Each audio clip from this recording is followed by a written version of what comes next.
released? Well, I do not know. What I do know is that the family was afforded the opportunity, the next of kin, pursuant to statute, was afforded the opportunity to review the body-worn camera footage on Monday of last week. They did share with us later on the following day that they did not want the body-worn camera footage released, and as we would typically do with any request of a family member, we posted it on the Deputy Mayor Public Safety and Justice webpage with the notification of the fact that the family did not want it released. 10 minutes. What did officers do in those 10 minutes? Did they go try and talk with him? Did they go and try to see if his car door was open? Maybe they get the gun off his lap before he was responsive again. Well, that is still a part of the investigation, but what I would tell you is that in those types of instances, and particularly in this one, the officers were clearing the area of any individuals or individual persons or bystanders who may have been around.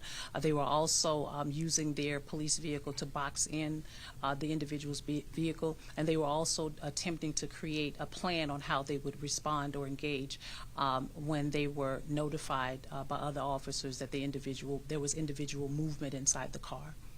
Chief, anytime you have an officer involved shooting, it's always tough on the officers, it's tough on the individual who was killed and their family. And it's tough on community. How tough is this on everybody involved? It's a very unfortunate situation, and as you talk about it being tough for the family, tough for the officers, but it's also tough on the community, which is why I was really, really intentional. I know it's late in the day, but once the family's attorney reached out to us on Saturday to advise us or inform us that the family would like the video released, we did everything we could to ensure that the video was up and ready to go and released to the public. I know it's late in the day, and we would like to have done it earlier, but unfortunately this is the time period that it will be going out.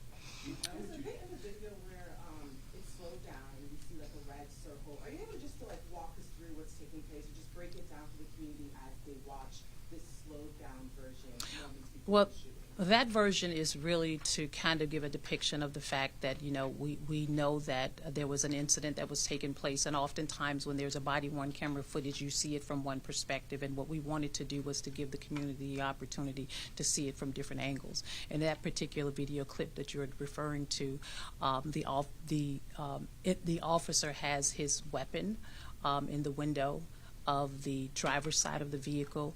The individual reaches up, he's grabbing the officer's weapon, and what you will see is there is an exchange of words, and the officer disengages, discharges his firearm, and what you will see is the individual's firearm that is dropped from his left hand onto his lap. Can you talk about that moment a little more? Is it standard protocol to have your gun come into the window of the car and be within arm's length? That is a part of the investigation. Chief, how would you describe the dangerousness of this situation? Well, what I will say is that, you know, as you know, our officers recover firearms off the streets of the District of Columbia almost daily. This year, we've recovered almost, if not over 3,000 guns from the street. Last year, we surpassed that number, and we know the risks that are involved when we are out there, when our officers are out there every single day, attempting to ensure that we keep this city safe.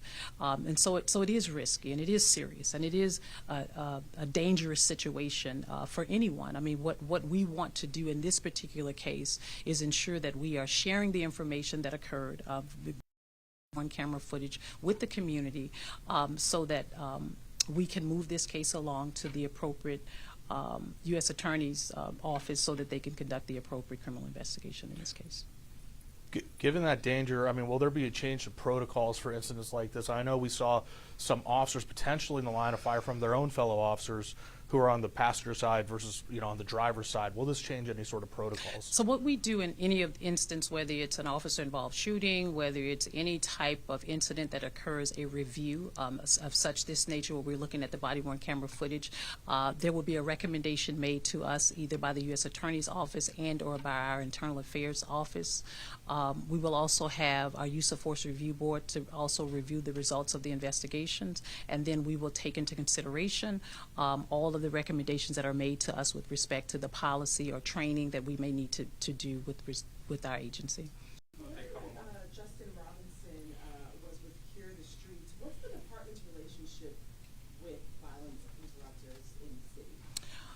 Well, I can only speak about the little bit of time before I arrived, and I think that the city has been very instrumental in working with our violence interrupters. I think the programs have been certainly instrumental in helping us mediate issues and I'll say conflict resolution, conflict that occurs within our district, and the violence interrupters have been very instrumental in supporting us, I believe, with the crime reduction that you have seen across the District of Columbia.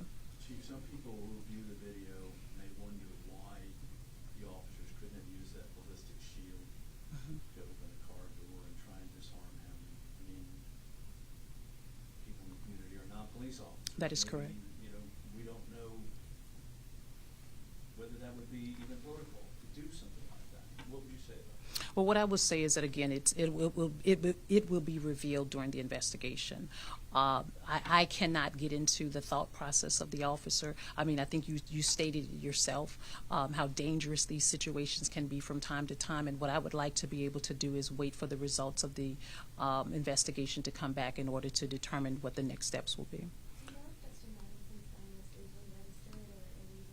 I do not know that at this time. What's your reaction to seeing the video, your first reaction when you saw it? My first reaction is, anytime there's a loss of life, it's a tragic thing for our community, whether it's via an officer-involved shooting, whether it's one of our officers who loses his or her life, or whether it's a community member that loses his or her life, not necessarily in this situation, but in any situation. And I'm always bothered and disturbed by it. But again, one of the things I have to do as the chief of police with respect to this agency and with this community is to make sure that we're being transparent, which is why we wanted to ensure that this video was released as quickly as possible. I think I saw either a family member or a community member had said that Justin was just trying to move the gun out of his face. What's your response to that claim?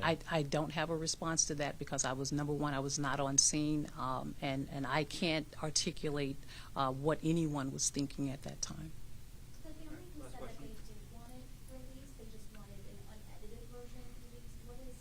What do you say? Well, what I say to that is that, as I've stated earlier, is that we will release the entire body-worn camera footage with the exception of the redactions that are required by law. All law enforcement personnel's face will not be redacted, but anyone who is not necessarily engaged in the incident, maybe a passerby or someone like that, the decedent, their faces will be redacted, and that is the only thing that we will, if you want to call, edit or redact in the video.